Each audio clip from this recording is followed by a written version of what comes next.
community, the fans, and read a lot of the reviews to work out what we needed to improve with Red River. One of the key things was improving the AI. We've added loads of subtleties to make the AI much more autonomous. So when you give them an order, they just carry it out with good common sense rather than needing lots of micromanagement.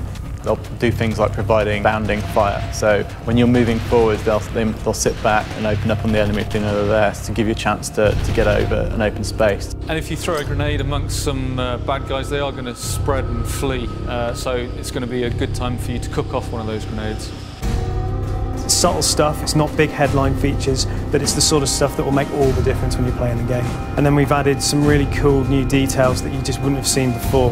We spent a lot of time focusing on the convoy-based AI. So our guys will drive in a convoy, they'll react dynamically to one of the vehicles getting hit, they'll pile out, they'll repair it, they'll get back in. We've changed the way the vehicle handles. With our background of racing titles, we've had the expertise in-house to look at the way they move in terms of weight, distribution of suspension and the way they drift, and that gives you a much more authentic handling experience when you drive one of these big military vehicles. We also went to town aesthetically, so you've got better free look inside vehicles, so you get a better sense of your surroundings, and the detail levels inside and outside vehicles has been drastically upped. We've completely overhauled the animation system. We've changed the way the technology works, and we've also captured a whole new set of motion capture data to make sure that our soldiers act realistically in the field. So this time round, when you see a guy next to you, he'll actually turn around and actually shuffle and move his legs around.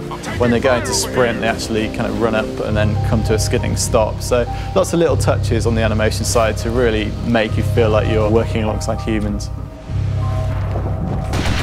We've spent a lot of time in Red River on behind the gun experience. It's the core of our game. It's the one thing that differs us from the rest of the shooters on the market. It really feels like you're actually holding a weapon now, and we've really tweaked the experience, things like firing, things like recoil, to really enliven that sense. It still gives you the accessibility because you're playing with a different gun, but at the same time, you'll feel the difference in each of the models.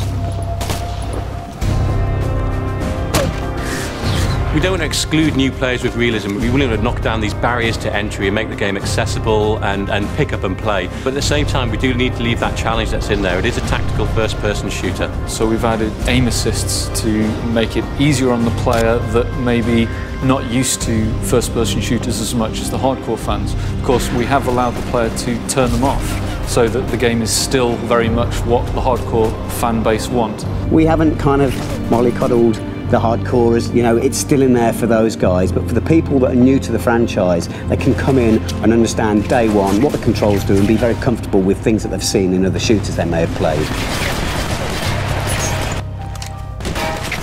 Can one bullet kill in Red River?